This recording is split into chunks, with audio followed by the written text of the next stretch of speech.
Thank you, everyone, here and on the broadcast for our Tuesday meditation. I was just thinking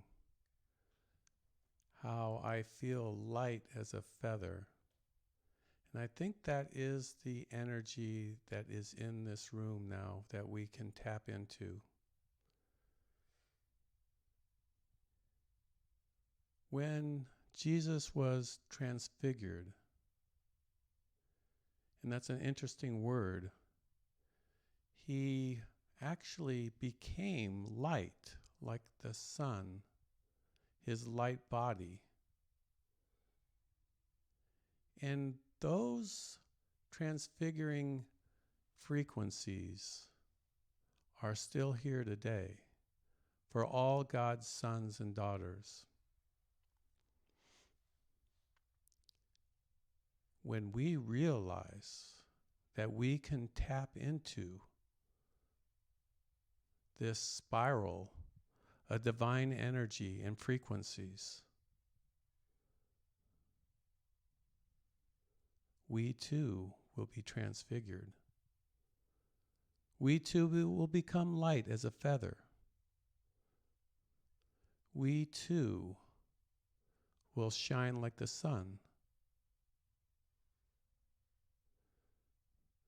To know that that is there and available to all God's sons and daughters is the open door.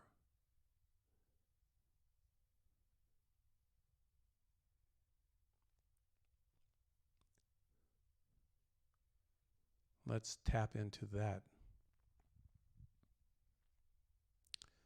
So we're going to start our meditation, and then we'll have a beautiful presentation by Lisa with her artwork and art about the Essenes, the Gnostics, the mystery schools, and our involvement as we have come again to bring and unveil a new mystery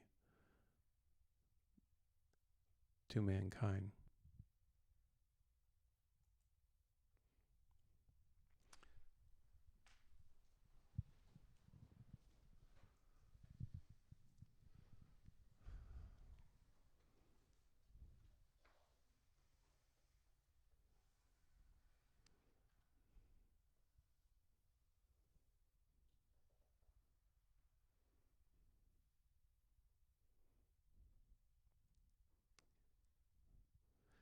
As we lift our gaze in our inner eye, the fire, the holy presence fills this room. Come, O ye masters. Come, ye angels, east and west, north and south. Come, O heaven, frequencies, divinities, consciousness beyond time and space. We have gathered in this holy moment, in this historical moment, this day where we became one. Holy Spirit, breath of God, blow, raise, charge,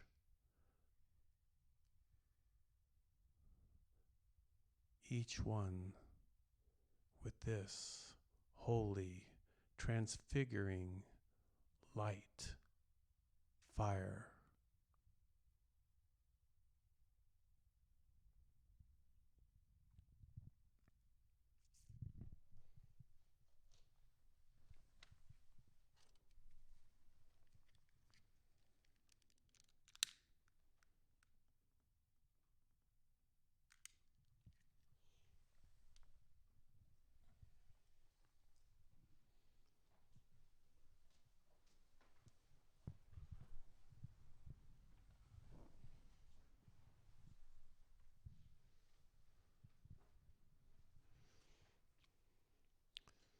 We know that there is so much unrest in the world right now, especially in our country and around the world. But that's not what we're about. We are about holding peace, God consciousness, the beauty of the Divine Mother, the light of her son and daughter, and the power of the angels. We must be unmoved by all the drama,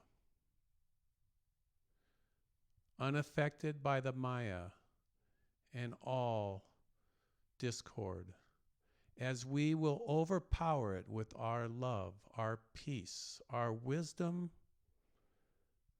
and our holding on to the immaculate concept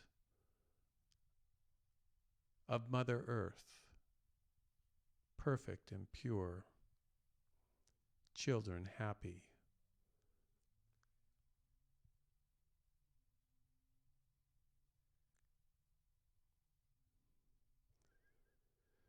And as we hold that vision, the angels make it so. As we hold that vision, the masters radiate their light and power to make it happen. All of heaven comes to our aid to counteract all that is not peace.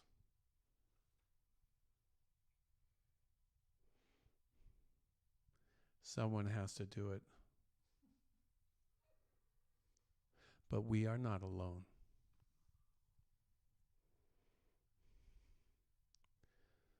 We are the sons and daughters of God. We know this was coming. And now we can prove these teachings, this alchemy,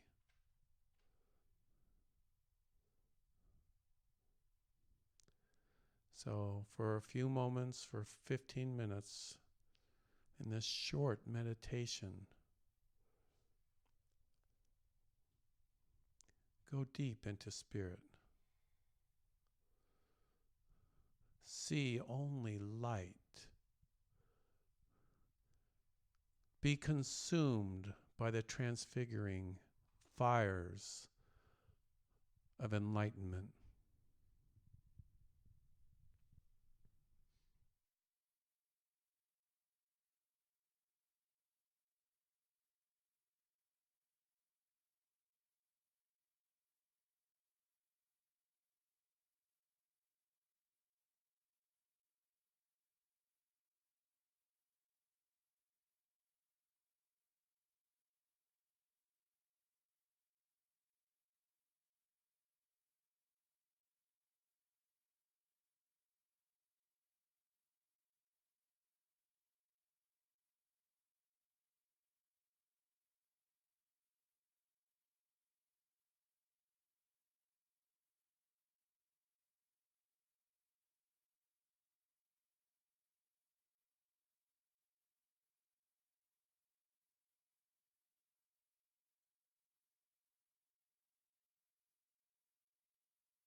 coming back.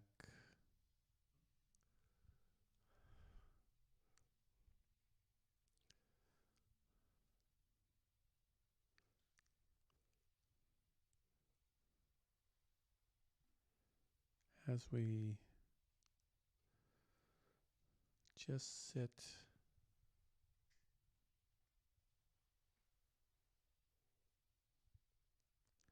imagine yourself as a little bubble in the giant ocean.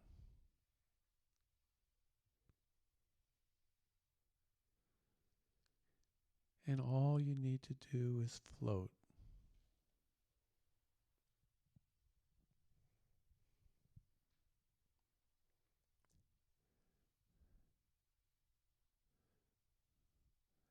And just float for a moment. And in this moment,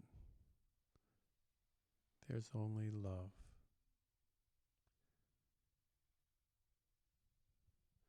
It surrounds you. It is actually directing you as you are that bubble in the ocean. It, like the wind, blows you to another shore, another place, another realization, a new vision. And all you have to do is float and allow God to work in your life.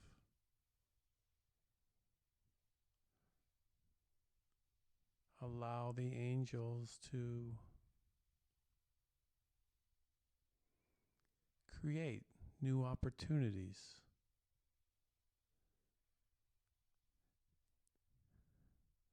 Maybe you will merge with another bubble. Maybe you will merge with the ocean.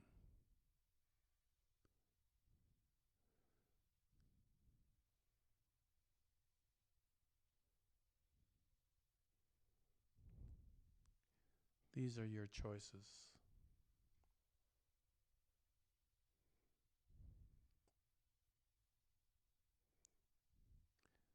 But the bubble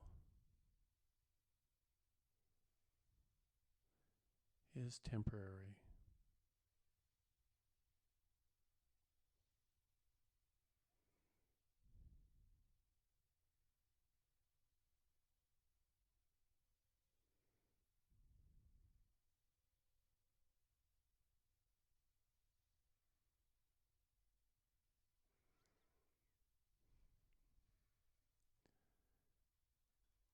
Everything is going to be okay.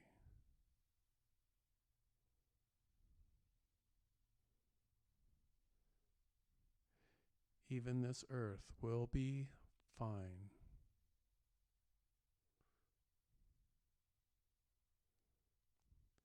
And so we can just trust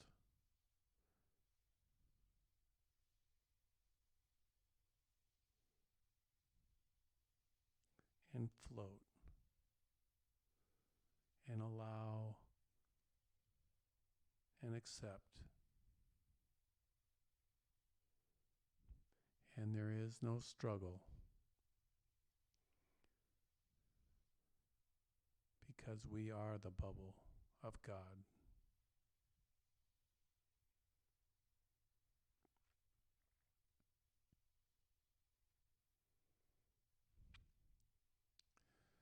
We'll have a short break while I set up the PowerPoint display. Feel free to get some water, use the bathrooms.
Testing, 1, 2, 3. Sounds good to me.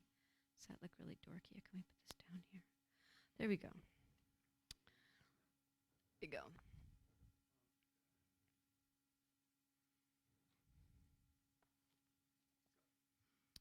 Okay. Good evening, everyone. My name is Lisa Delaney, for those that don't know me. And I've been doing some reading, and I'd like to present some of the interesting information that I've come across and share it with you. Okay, the title of my talk is Soul Groups, Mystery Schools, and You. So let's go to the first slide. Maybe.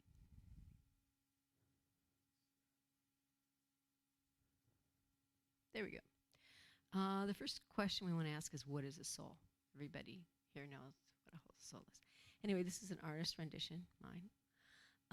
And I'll be taking quotes from that book right there, which is Edgar Cayce on the Mysterious Scenes, right here. Okay.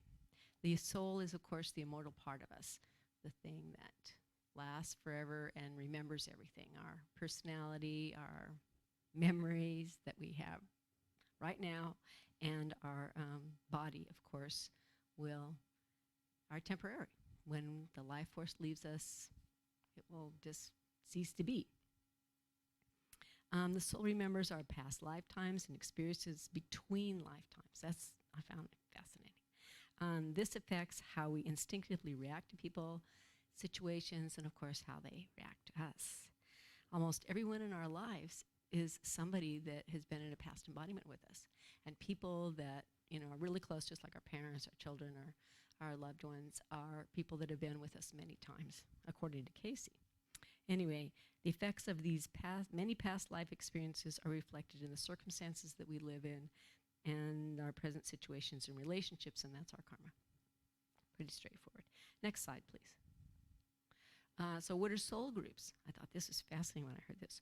Soul groups are souls of similar affinities, attitudes, purposes, because of cumulative experiences they've had together and collective memories. The Founding Fathers is a good example of this. They were all hell-bent on becoming free in 1776, and we all know that they had a lot of differing ideas how to do it, and they didn't even agree to leave England for a very long time. It was quite a kerfuffle. Anyway, but they pulled it off somehow. Cayce teaches that originally we were in harmony, of one mind, intimately connected to one another in a collective consciousness, like flocks of birds or fish. He goes on to say that we gradually descended into mater physically and we became more individualized. Eventually, each soul had its own separate body and completely unique. I think the oneness was Atlantis when we were more like gods, and it took millions of years, but eventually we were in bodies, and that was, oneness was in Lemuria, and then when we were in bodies, it was in Atlantis. Okay, so Cayce goes on to say the largest soul group in this planetary system, he calls it the morning stars. And that's from a quote in Job, chapter 3, verse 7. And the quote is, when the morning stars sang together and all the children of God shouted for joy. Cayce teaches that all souls associated with the dimension traveled from heaven into physical existence, joyful, ready to live and learn. Now we need to go to the next slide, sorry. That's not it. Let's keep going forward if you can. Backward. Yeah, we need to go back.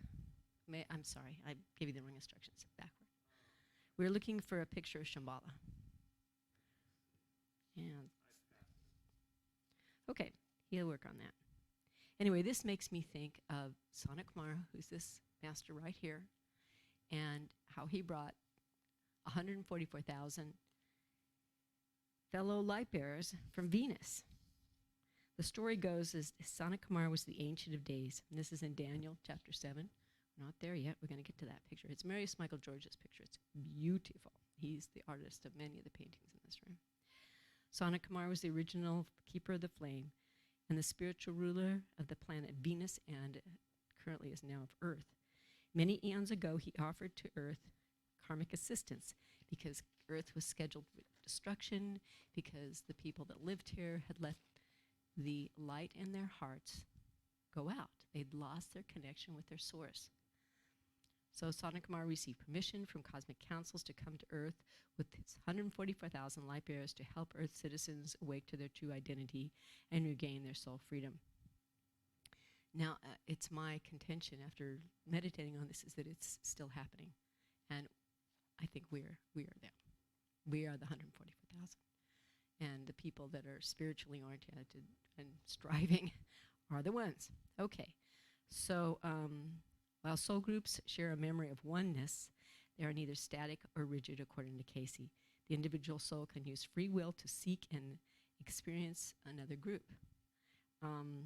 It is my thought that developing soul groups, individuals of like minds, gathered in these ancient mystery schools. So what is a mystery school? Slide 5. Or it's probably not 5, because this changed. There we go, mystery school, picture. Mystery schools are, well, they're communities. They're communities of spiritual people, and they're led by adepts. And they're sponsored by the Great White Brotherhood, which is the governing body that represents the Godhead in this universe, this system of worlds. And in mystery school, principles of cosmic truth were taught, and students had their opportunity to strive to embody these principles of truth in a group setting. There are other students that they, work together with on these initiations.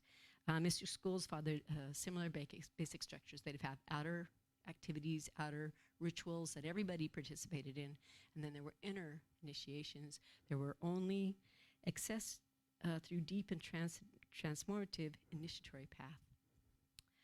And then there's a book called Initiation there, maybe in the next slide. Yeah, Elizabeth Heisch wrote this book, and I read it a very long time ago. I really couldn't tell you a lot about it now, but it is an excellent read. And she talks about how when she was remembers her embodiment when she was in Egypt. She was a priestess, and she was initiated. And let's just say it's quite a story. Everything didn't go really rosy. Okay, so why do we require mystery schools?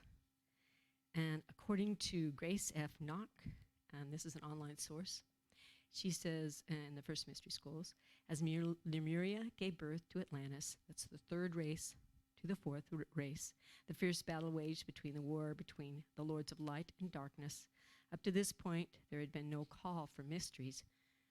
Truth had been the common property of all mankind. With the descent into physical form, souls became disconnected from their source, and the result was egotism, misuse of power, and sorcery. So it became necessary to limit who knew the mysteries. Simple as that. And that's from Blavatsky's collective writings. The Brotherhood therefore established invisible lines of esoteric instruction, even in late Lemurian times, in which those sensitive enough could be trained, purified, and made strong for the reception of truth and its safeguarding. The Brotherhood launched systematic campaign of education. The disciples' messengers went forth and inaugurated esoteric colleges, universities of the soul in Lemurian times. Along with the sinking of Atlantis, which extended for over 7 million years, new lands had risen into other parts of the globe, and these became peopled at times, and there were just waves of people that came from Atlantis, who settled in two or three great migratory waves, and that's from the occult studies in occult philosophy. And according to Plato, Atlantis existed 9,000 years ago, and that was 9,000 before his time, which was about 360 BC. And the story was passed down from poets, but there's actually no other source for that information. He's the only one that has record about Atlantis. So next slide, please. Next slide. Is a timeline of world religions slide. And this is impossible to see, isn't it? Okay, well, I highlighted the blue ones. The one at the top is Egypt, and the one in the middle, you can't read it, but Zoroastrianism. Judaism is the blue one, and the one at the bottom is Greece and Rome. So, but you can see that they, all of the lower ones, Egypt was way ahead, of course, but the other three were about the same time. And So let's go on with that. And let's look into the Persian Zoroastrianism first, because you will find out why when I tell it. Zoroastrianism is a monotheistic pre-Islamic religion of ancient Persia founded by Zoroaster in the 6th century. Zoroaster, or Zarathustra, was a priest, and he founded the religion, and he basically taught the Persian people. This was at the time between the Stone Age and the Bronze Age. This is a long time ago. Anyway, he talked the people into going from their multiple gods to the one God, and that God was Ahura Mazda. And Ahura Mazda is another name for Sana Kamara. Very interesting. And so, except I took 2 pages, I think, here. I guess not. Okay, so I just find that very interesting that we have this legend of him coming to Earth with these 144,000, and all of these wonderful legends start popping up. And he's actually named as one of the gods. He was not embodied. He appeared to Zarathustra. So anyway, the next thing let's talk about is Egypt.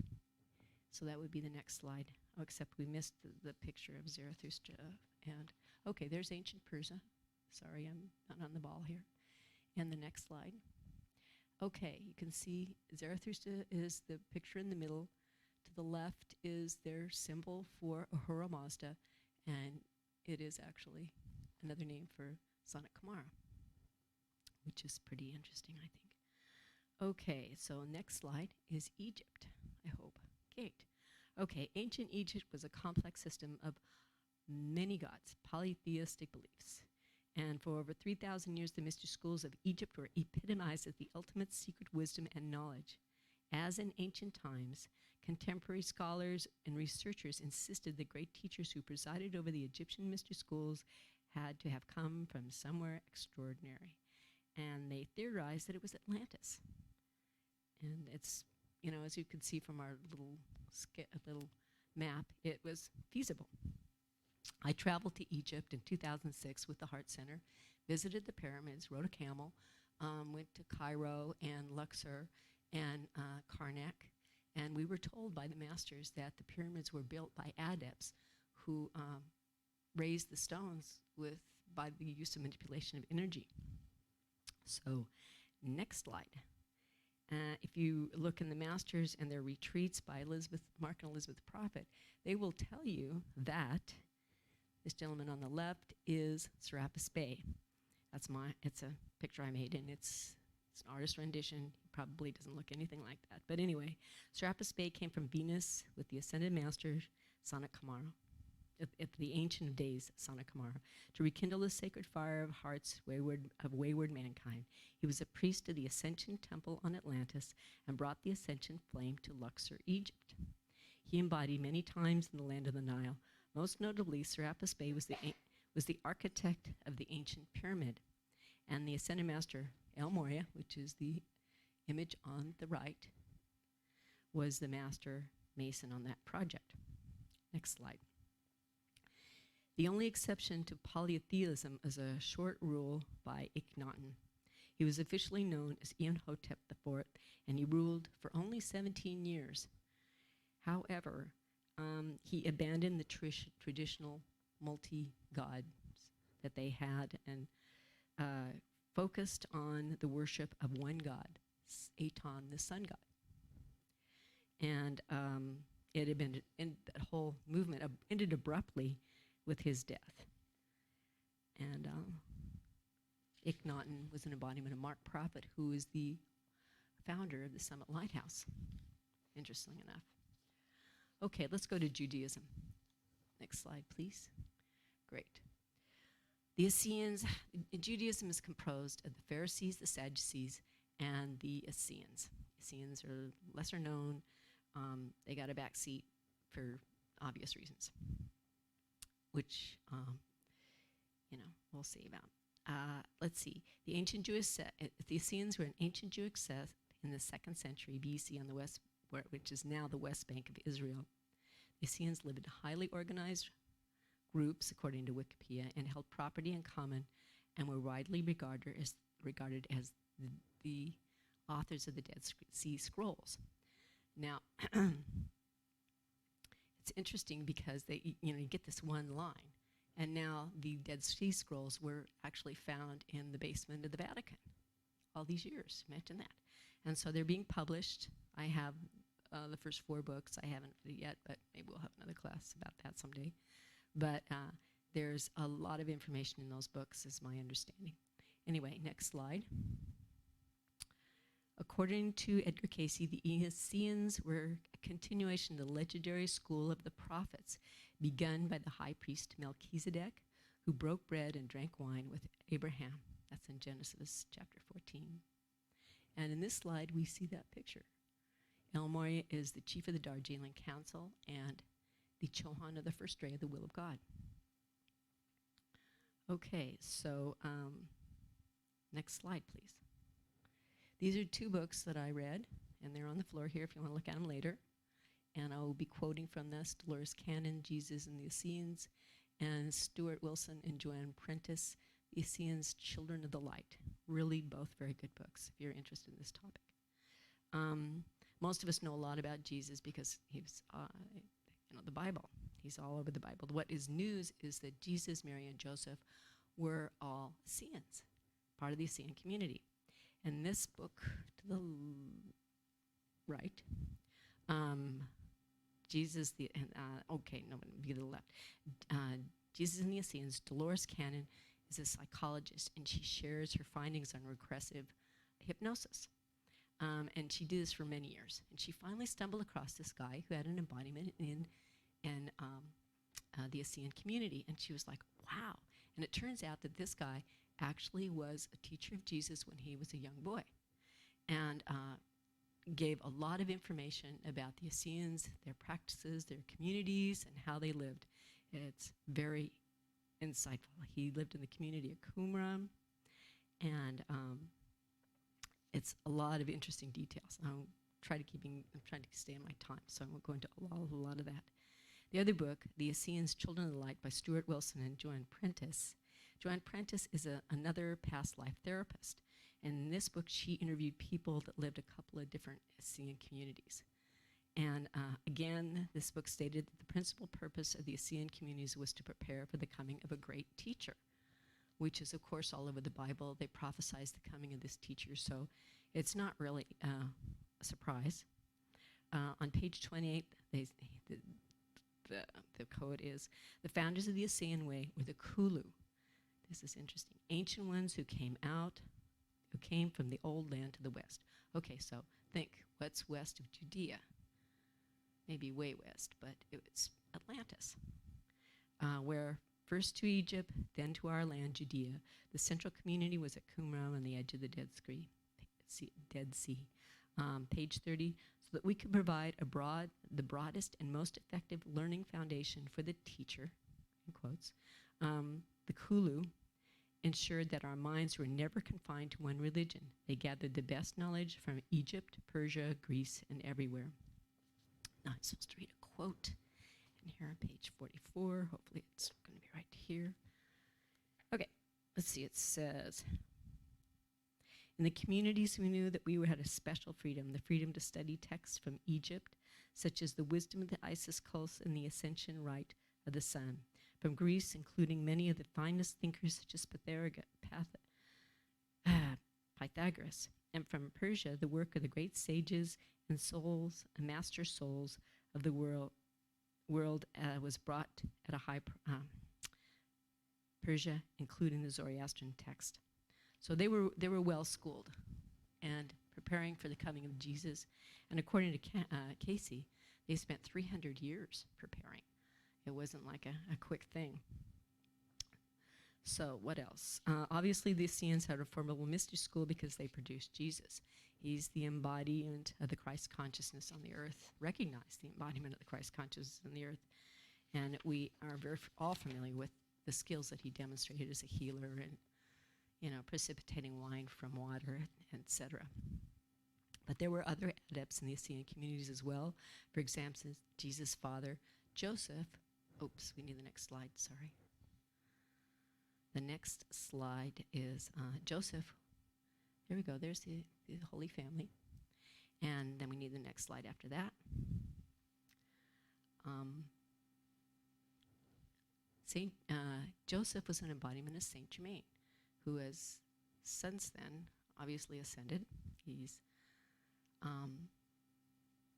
with us all the time. And Mary, of course, his mother, ascended. She was assumed in the Bible into heaven, which she did make her ascension as well. And they're both very accessible to help us.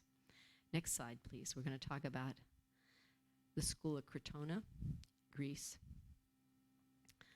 Pythagoras founded the school at Crotona in 530 BC.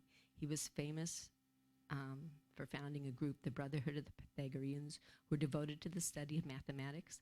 The group was almost cult-like in that it had symbols, rituals, and prayers. Pythagoras believed all things are numbers. Mathematics is the basis of everything, and geometry is the highest form of mathematical studies.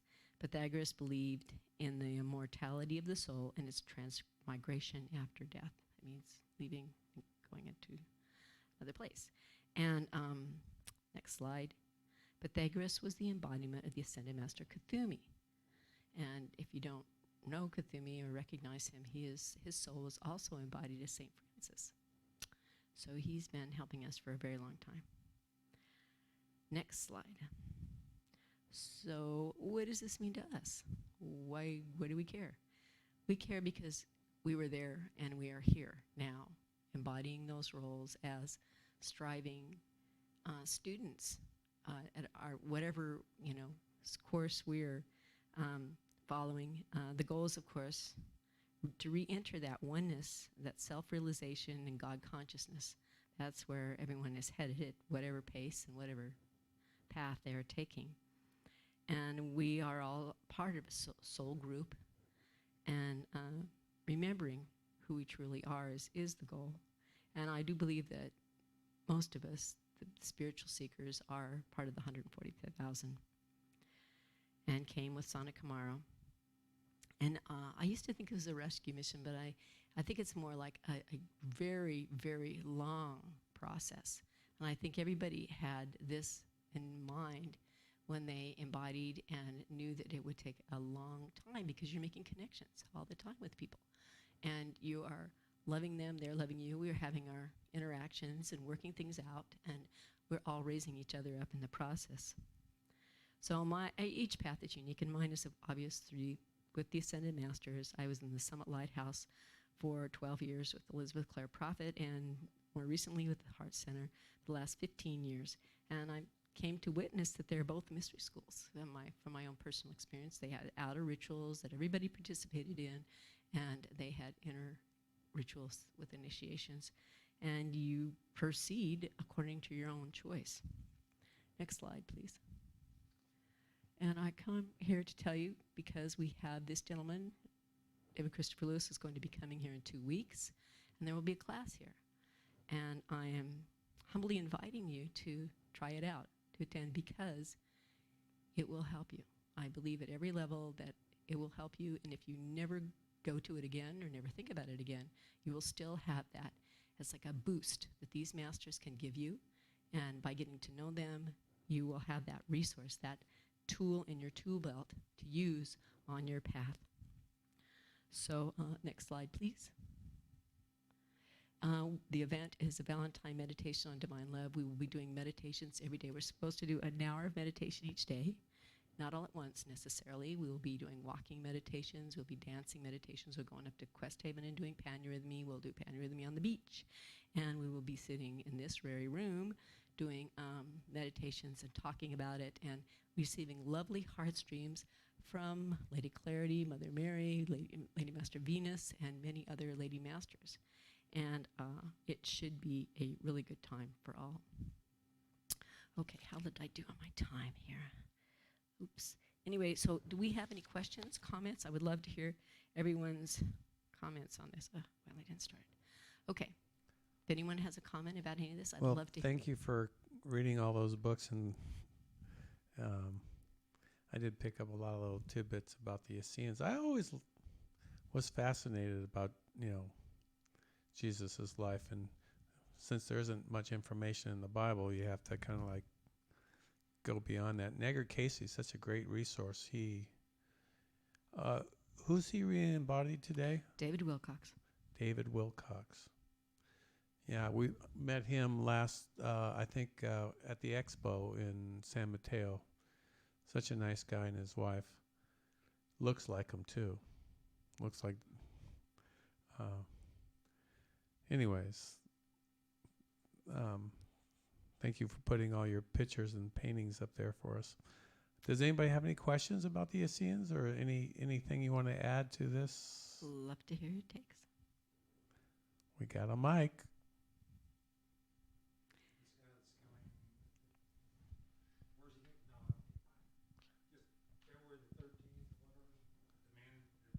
Oh, David, yeah, he'll be here. He'll be here. Here, Yep. yeah. Yep. He's actually been here, gosh, many times. And we will be playing a heart stream in a minute here. It's a meditation by Master Kuthumi on the earth. It's an 8-minute heart stream, and I think to give you a flavor, a feeling for what this is about and an experience with the Master. So 14, so he'll be here Thursday, 13, 14, 15, 16? Yep. Yes. That's right. That's right. That's right. So there's flyers on the table also, and you can look online. It's also on the meetup group and on the Facebook group. Great. So are we prepared to play that? Yes. Play the. Is this just audio or is it video too? It's a video. It's a video. I believe. Yeah, it's an MP4. Okay. Okay, maybe I can move out of the way so that you can see. No, better. you can stay there. I just need to do the little dance here, see if I can get it to go over there. Okay, so Picking up our technology here. Thank you, Dennis. I really appreciate this. I kind of popped this on him. okay, so what am I going to do? How am I going to do that? Click on it. You don't see my mouse there, do you? Oh, there it I is. do see your mouse.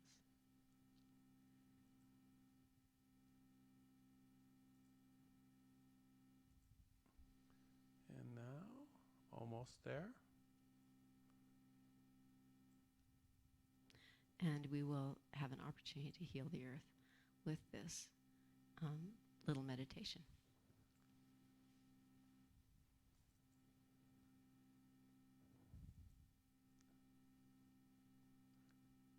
I don't hear it. I don't either. Oh, you have to click the thing in the corner. It's X'd.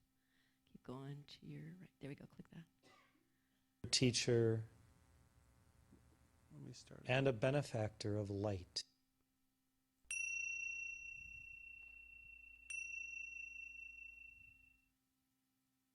Precious hearts, I come this morning as your friend, your teacher, and a benefactor of light, with a simple message, which is to love your earth with all your heart, mind, strength, and soul, as you love God, as you love your higher self, as you determine to love all beings with the fullness of your being.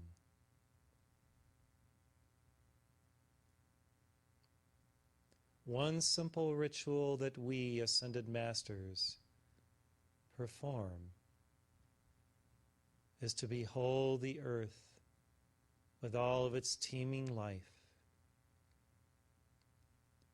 as radiant, as pristine, as purely divine. And we see the earth even as God beholds the earth, in the palms of our hands and gently caress this planetary being with love and light, and see, even as we see every being evolving thereupon, fulfilling her purpose, his divine mission. Even a few minutes of holy meditation wherein you hold a small globe in your hands, or for those of you who have larger ones, standing before it and placing your hands either upon it or just over it, and utilizing the alchemy of your heart's love to engage in co-creating a divine love field around it, will engender so much radiance, pouring forth even from cosmic heights and angelic realms, that it will be a permanent blessing to the earth itself, who, as you know, feels all, experiences the movement, the consciousness, the energy of every life form upon and within it. Imagine being the earth and all of its splendor and glory, wonderment, and amazing beauty, and feeling the life essence of every creature, and then attempting with all of your being to emit so much love and light reflected from the source and also from within, to bestow upon all life grace, holiness, presence. When you co-create with the earth a divine field of radiance and engage in this alchemy of oneness with the great being upon which you are evolving, you entertain angels, awares. You engage with the Elohim and the cosmic beings that perform many services unknown to mankind. And you can feel the angelic whoosh of their sacred wings of light flying hither and thither to serve mankind and to bring so many blessings of spirit, alchemies of love, miracles of light. Truly, dearest ones, sometimes a childlike imagination, seeing and believing what God is co-creating even now within the earth and within you, can perform alchemical miracles in your midst, raising life, blessing souls, charging the atmosphere with that which will accommodate God's grace, God's love, God's wisdom, and God's will to fully be ensconced in your realm. Oh, how much you pray, how much you offer the sacred words flowing through your throat chakras to the Heavenly Father Mother to attempt to co-create heaven upon earth. And yet, in one sense, it is already manifesting in higher realms of light. And simply acknowledging this, believing it, knowing it, intuiting it within yourself, and then projecting this feeling, this cosmic essence within and around the earth and within and around yourselves may be a very mystical and deep experiential knowing of life and all of its infinitude and creativity right here, right now. So let us engage in this type of holy meditation this morning and feel the brooding presence of the earth beneath your feet and all around you, and how when you truly do anchor where you live, move, and have your being, God's grace, God's energy through your chakras, through your entire being, there may be cosmic change and transformation.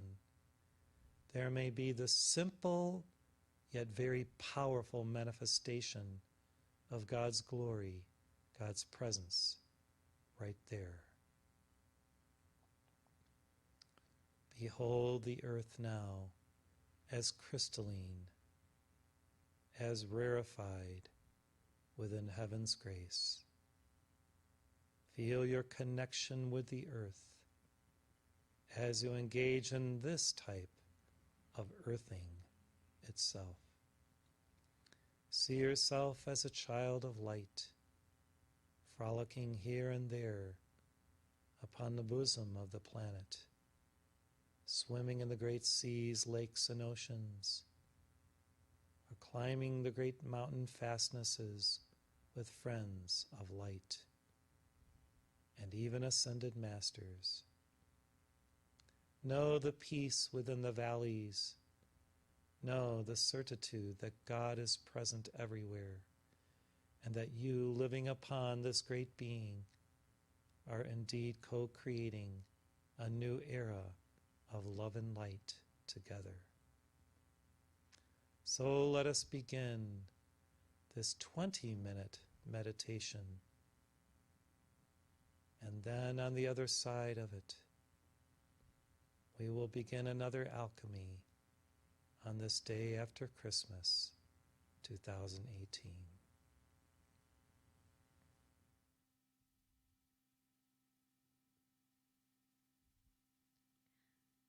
Just for your information, Master Kuthumi is a world teacher along with Jesus.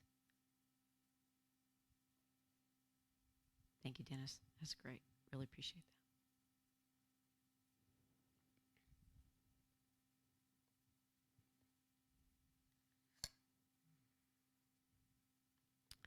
Well, I did make some snack. If anybody, are we ending? Or we want what's going on now?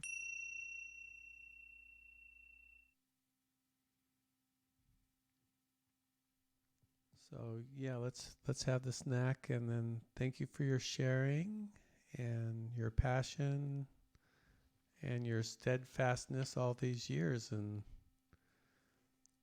pushing the ball forward of the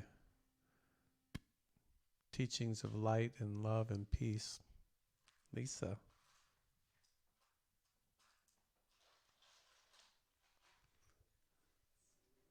Why don't you do the closing prayer and blow out the candle, and then we'll just end this broadcast.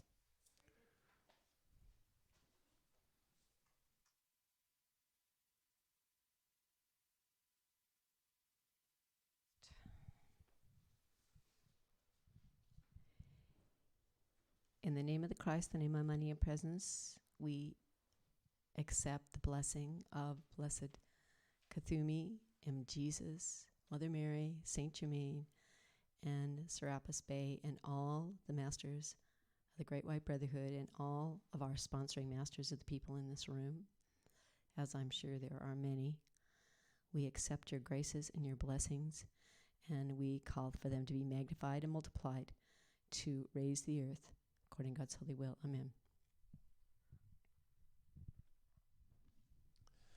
Good night, everyone.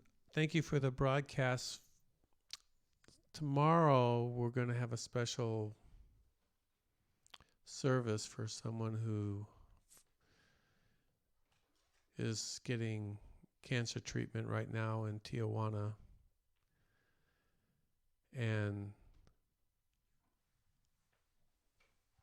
I'm going to light this place on fire. So come if you can in person to help with this the healing prayer. I've been feeling the shift, and that I'm believing in a miracle for this person who came all the way from Baltimore, flew over for this treatment. And so whatever can be done, I'm going to make sure it will be done. God bless you all. Thank you again for tuning in, and see you tomorrow, 7:30.